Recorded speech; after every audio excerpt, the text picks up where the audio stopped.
guys, welcome back. In this presentation, we'll tackle the mysterious and abstract concept of manifest destiny. Trust me, it's not that hard.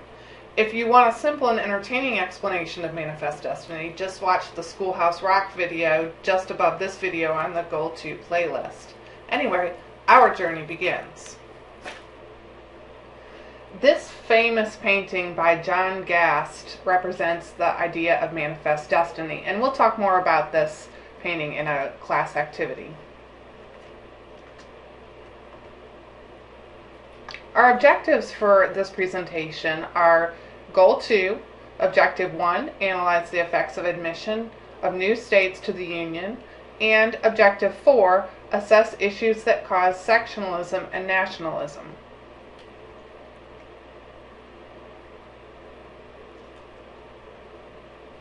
Our essential questions are: what were the causes of westward migration, and what were the effects of territorial expansion? The definition of manifest destiny is, it is a 19th century doctrine that westward expansion of the U.S. was not only inevitable, but also a God-given right.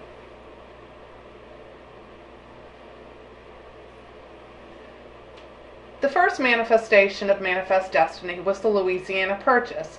As you know, Jefferson bought the Louisiana Purchase from Napoleon, and it doubled the size of the nation. This was done in 1803.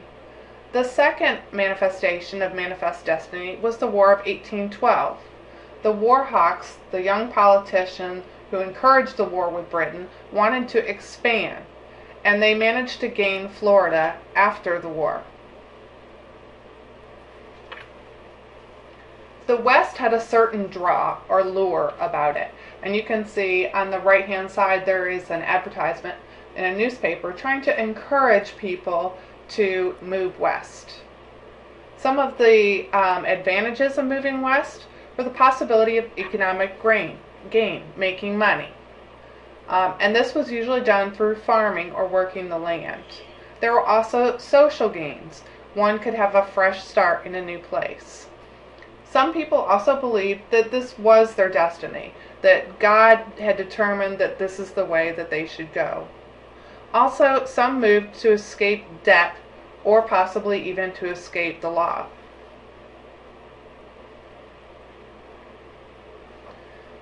Texas was part of manifest destiny, the annexation of Texas, that is.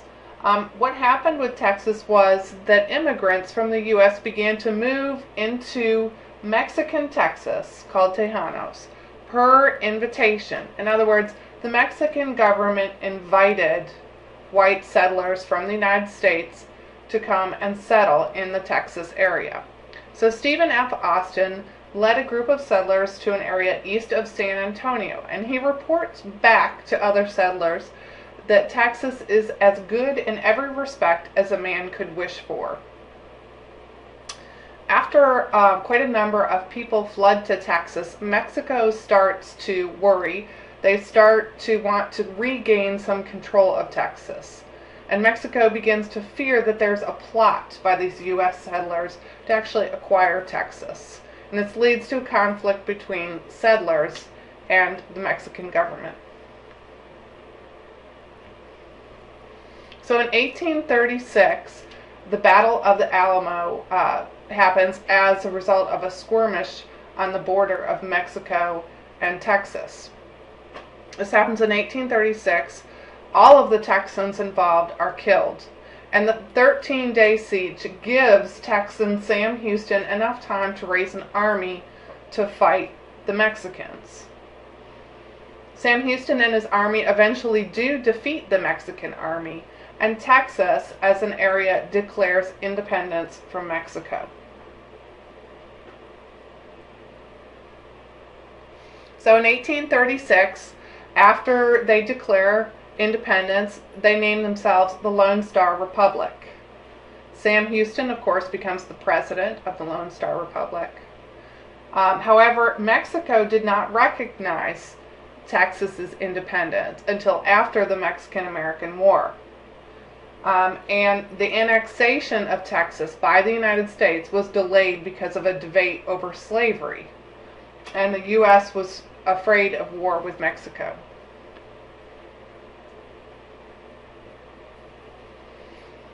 Mass movement of settlers south violate Native American treaties, and this leads to conflicts with Native Americans. As a result, Jackson passes the Indian Removal Act of 1830, and many Native Americans are forced west.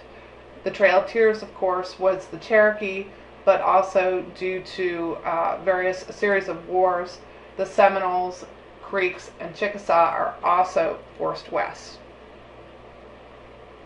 The Treaty of Fort Laramie gave the Great Plains to Native Americans. This was granted by the U.S. government and included the Great Sioux Reservation. On the Great Sioux Reservation was an area called the Black Hills, which was sacred to the Sioux. And the United States realized they really wanted to take back this land they had granted to the Sioux. So Custer actually violated this treaty as he invaded the Great Sioux Reservation and tried to gain control of the Black Hills area.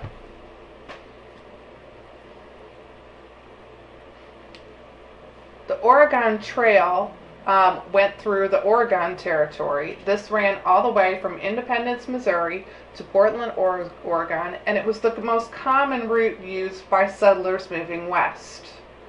The Donner Party, this is a tragic story about a group of settlers trying to head west. They're headed to California, and they get stuck in the Rocky Mountains and end up resorting to cannibalism. A few of them do survive to tell the story, and it's quite a grim one.